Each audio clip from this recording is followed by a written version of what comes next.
Hello guys and welcome back to another video. Today we will be going over some things that are coming to Trainsim World, including today's roadmap, update logs, and so on. So real quick, I want to do a recap of the Railfan TV schedule for this week. So today is Tuesday, October 5th. We just had the roadmap update stream. Yesterday was the Meven branch preview for Reset at Dresden. You can go check that out on the Train Simulator channel. Also, tomorrow is another preview on London Commuter. Thursday is Let's Play on the London Commuter as it releases on Thursday. Friday we have a 1938 tube stock preview.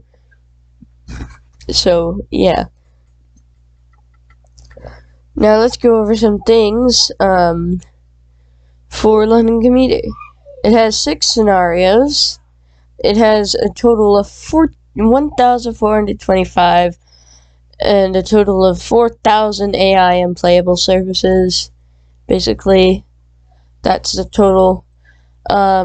This is for PS5, Xbox Series X /S, and PC. PS4 and Xbox One will only have about 1,225 services. You will see trains splitting and coupling in the station. There's a new 377 horn. The 377 has the new dynamic PIS outside and inside. This is most likely for the same as Xbox Series X and S, PS5 and PC.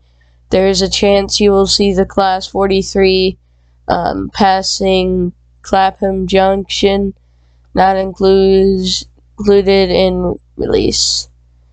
The route will have better night lighting, but not Reset at Dresden night lighting. There are low planes at Gatwick Station. No Pride livery on 377. You can create a livery editor.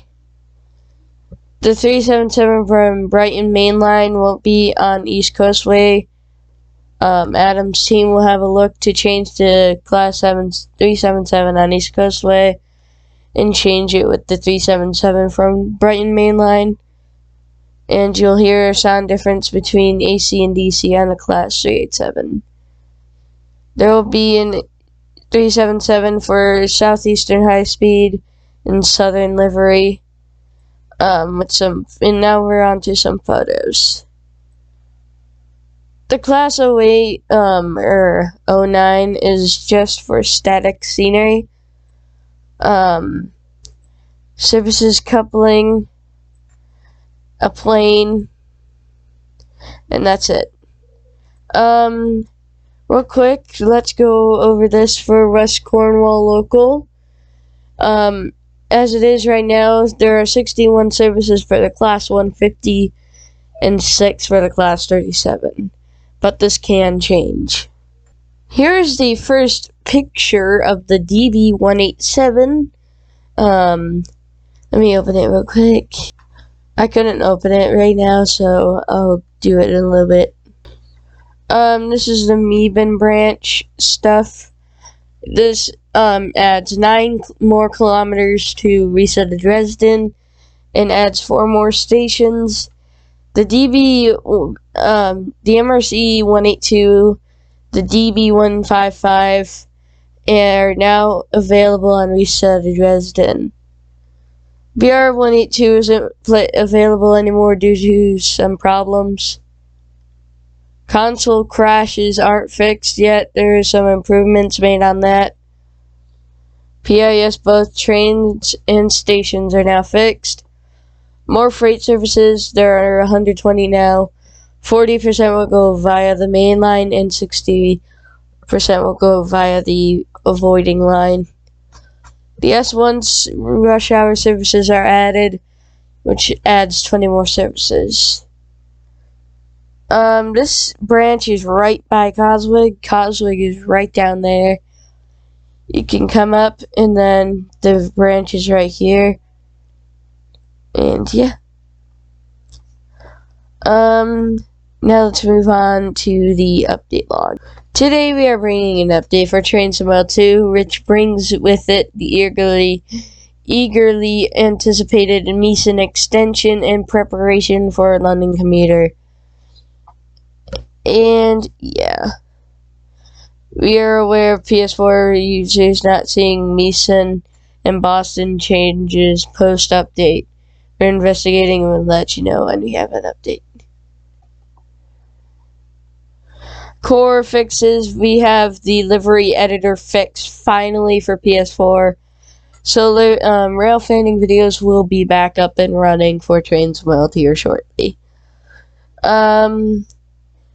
This is a fix. This is now a fix is the speed limit data now not being drawn on the right hand side of the graph or missing entirely after driving a long distance. Added rush hour passenger volume and behaviors to Birgerloo and Cologne to Aachen. There is a lot here, so yeah. I'll try my best to put the time on the screen now, just so you can get into the rush hour roadmap. And yeah. Anyways, let's get into the patches. Updated the time of day system on Dresden to improve performance on console. Lowered the road and raised the landscape to remove instances where the road was been seen to be floating. Fixed instances where cars were seen to be doing somersaults. Various fixes to NPCs at Wien Bohol Bola station to stop instances where they sink into the staircase or the floor. Updated the boundaries at Wien Bohol station so there are no longer gaps you are able to go through. Updated the scenery at the chemical plant so that is no longer seen to be floating. Also adjusted the size of the doors, which were previously too small. Updated the platform lights at resets so they are more noticeable at night and turn off during the day. Increased the volume of crowd ambient audio at Bischofstadt station. Updated the cooling tower system. Updated the cooling tower steam to look more white and stopped it from going dark in the afternoon. Made sure signals at Dresden don't try to show ZSV3V when they don't have the indicator. Updated entry signals to Weebig correctly show HL12A limiting speed to 40 kilometers per hour. Fixed an issue with a bridge that had no collision volume. Fixed incorrect GPA behavior. PCB should now work correctly during the wrong road scenario. Fixed an issue with KS distance signals displaying the additional lamp when displaying KS1. Updated the 500 Hz magnet on Coswig track 5 so that it works correctly. Added additional station information required for off-route PIS. Added Gen 8, Xbox One, PS4 specific timetable that contains the ICE3. Removed ICE3 for Gen 8 consoles, Xbox One and PS4 in default timetable. Updated journey so that everything works correctly after the changes made to the timetable.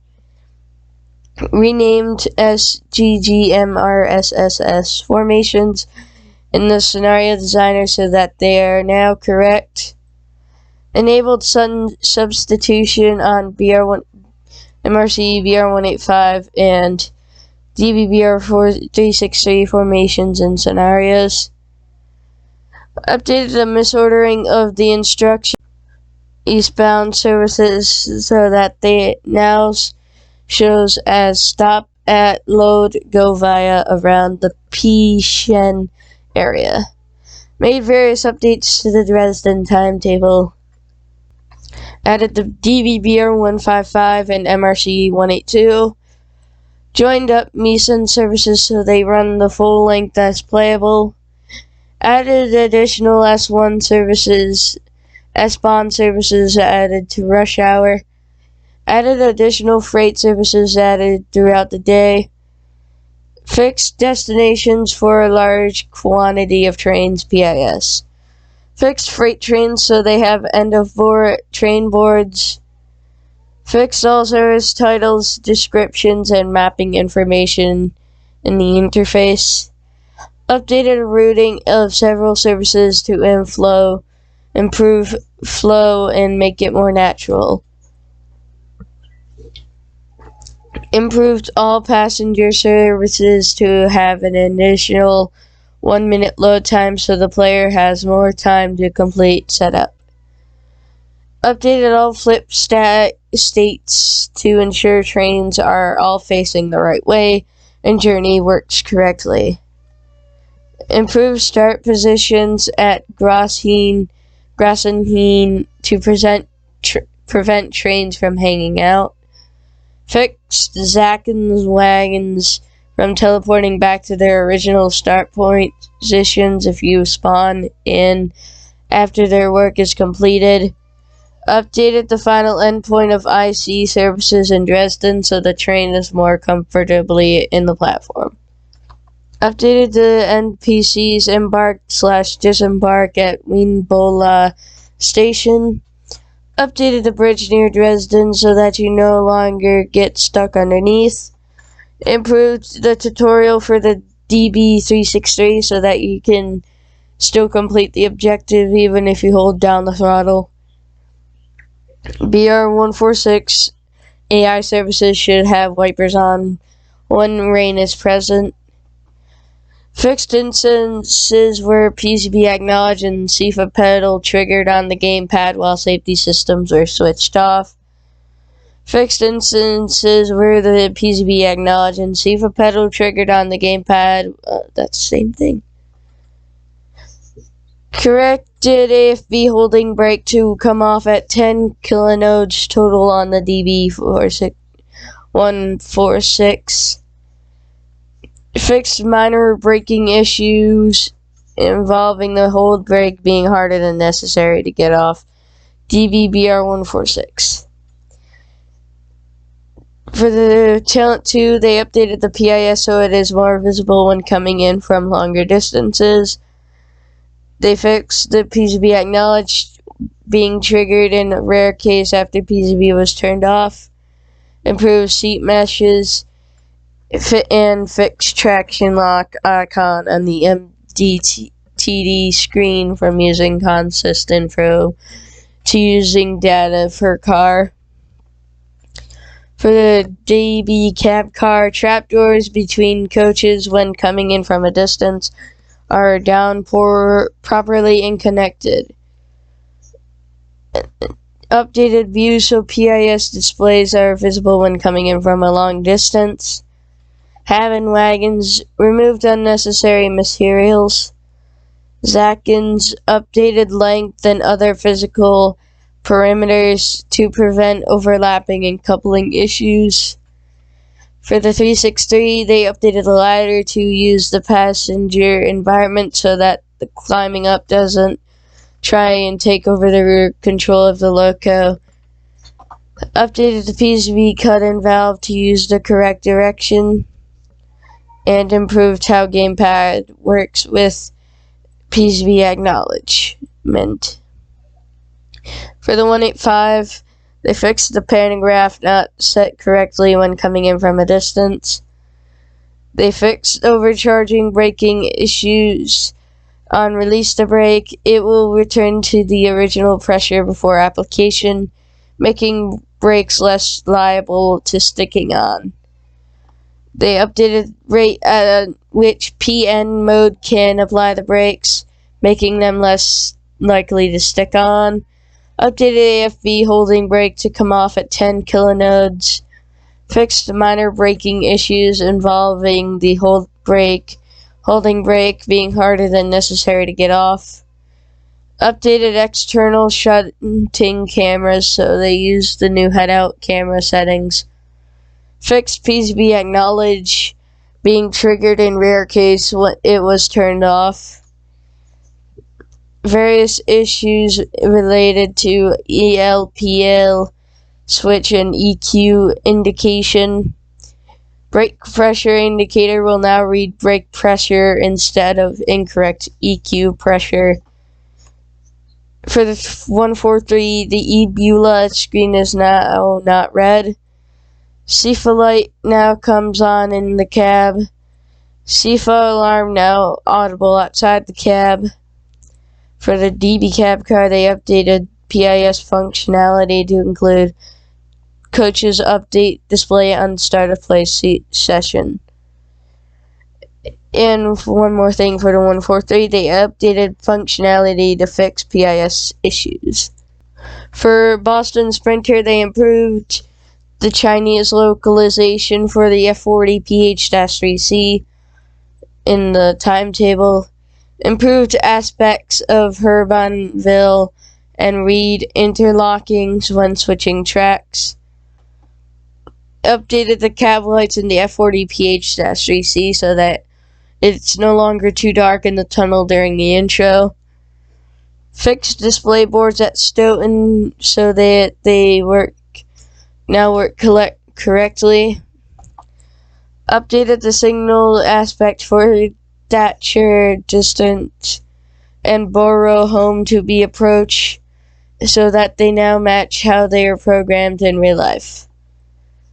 Updated the signal aspects of Plains West and to correctly be stop. Improved the overhead line equipment with the updated graphic changes. Fixed the incorrect number on the platform car stop sign at Boston Back Bay. Updated the ceiling of Boston Back Bay station by lowering it. Added additional feed link socket to the Boston cantilever overhead equipment gantry. Moved trees which were seen to be obstructing the track. Updated the road traffic by extending it along the freeway by the side of the track. Improved the level of detail at the bridge near Reedville to stop it popping in.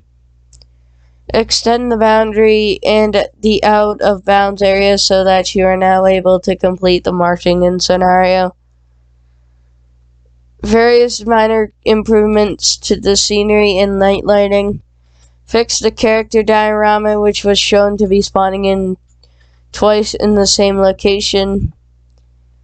And yeah, that is it finally. Now let's move on to the roadmap. Also a quick thing, the Meebin branch wasn't included yet. I think it'll be added Thursday. Here we are on the roadmap, so let's get started. As rush hour comes to an end, the roadmap gets busier. A quick glance at the roadmap and you will spot that there are a lot of changes happening. Before you get to that, a quick word about the core update. TSW2 rush hour, while the last parts of the update are rolling out in the next couple of weeks, we will leave this item on the roadmap until some of the remaining problems have been ironed out. Texture glitches on the Xbox and ongoing access to problems for some PS5 players, chief among the issues we want to resolve as quickly as possible. And as soon as we have more on these, we will let you know. The team are aware of the frustration some of these are causing. First up, we have 3 new releases expected before the next roadmap update. The London Commuter, London Underground 1938 Tube Stock, and the DBBR 187 will be with you in the next couple of weeks. We will also have the rush hour passenger updates to the Bakerloo line and Colnoacan and the Meebin branch extension for Reset of Dresden. There are some significant game updates and patches coming alongside these releases, so keep your eye open for patch notes along the way. Elsewhere, the eagerly anticipated 313 EMU has finally reached the testing phase, and the West Cornwall local route is also nearing completion. We will have preview for both of these releases as they get closer to launch, but they are not far off now. Moving into production are Sherman Hill and Horseshoe Curve routes for a double bill that should provide plenty of challenge for fans of American heavy freight. We have also added the UP SD40-2 to Sherman Hill. We have removed the two route focuses that were in planning for the preservation crew last time around, as a slightly different approach is being taken in the next few months. Rather than keep the preserve collection waiting for updates that are straightforward to implement, Adam's team are going to tackle some fundamentals across many older routes to breathe a new life into them. First ignored Northern Transpennine, Great Western Express, Tees Valley Line, Rhine-Ruhr Ocean, Hampshire Rhine-Ruhr, East Coast Way, Sandpatch Grade, Long Island Railroad, Colne-Laken, and West Somers Railway are all to receive the full arrangement of improvements listed as ongoing. Some of these routes have had work done already, but we want to ensure as many as possible contain all these upgrades. Two additional improvements are part of this package: the new skybox and improved road traffic will help bring the world to life better than ever before. The preservation crew are also working on a change to the way that cloud visuals work that should improve the sky's appearance further across every route as a core update. We will discuss these and other changes in the live stream, so be sure to tune in to get the best possible information.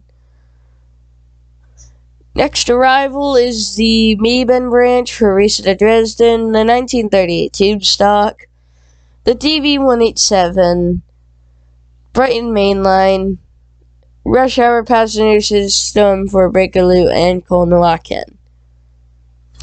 Upcoming is Main Swiss Art Bond Scenario Planner Extension, Baby Bullet Scenario Planner Expansion, Peninsula Corridor Preservation Update, Rush Hour Passenger System, 313 EMU for East Coast Way, and the West Cornwall Local. These two have moved up. In production is Train Simultaneous Rush Hour Steam Update. Something new is improved cloud visuals, Oakville Sub Preservation Update, Dovetail Live Mastery Rewards, added crossing gates to Preserve Collection, add platform departure boards to Preserve Collection, add rail driver support to Preserve Collection, full-length climb-up function for Preserve Collection, livery designer for Preserve Collection, memory use, user guides and manuals, new skybox for Preserve Collection, add road traffic to Preserve Collection, DB420, DB232, the Vossloh G6, Preserve Collection to Epic Games Store, Sherman Hill with SD70 Ace and SD40-2, and Horseshoe Curve with the ES44 AC and DV38. In planning still is Scenario Planner 2.0, Livery Designer 2.0, and PS4 to PS5 for file transfer. Removed is First Ignored and Rhine-Ruhr Ocean. And that is it. Going back to the Mastery update though. Where was that? Here. Let me take you there. So it was originally going to be this. Finally, we have some brand new Mastery rewards in the pipeline that will add additional liveries to your collection once complete. We will discuss these and other changes in the live stream, so be sure to tune in tonight. Instead, it turned out to be this. Just wanted to mention the changelog at the top of the thread. We added in an additional to the roadmap entitled Dovetail Livery Mastery Rewards. This was a typo and should have read Dovetail Live Mastery Rewards. We're in the process of amending in the original article, but have seen the positive reaction. We will explore the practicalities of making something like this a reality. We'll chat about this more in the live stream tonight. Here, this is regarding the PS5 users of Transom Health. Here's an update on where we currently are with the PS5 not showing certain add-ons issue. In short, we believe we found the source of the issue. We've been made aware of a cap on PS5 add-on sizes, which means that if you currently own over 64 gigabytes of add-ons, some will not appear in your library. We believe that, with the arrival of London Commuter, the sum of our current add-ons total around 90 gigabytes, which explains why players are seeing varying amounts of and types of add-ons missing. As of this stage, we do not have any controls as to add which add-ons you will or will not see if you own over this threshold of add-ons. We're working on a Plan A short-term fix, or Plan B longer-term fix. They're hopeful Plan A will help in the short term. It will not be live by the time London Commuter launches this Thursday.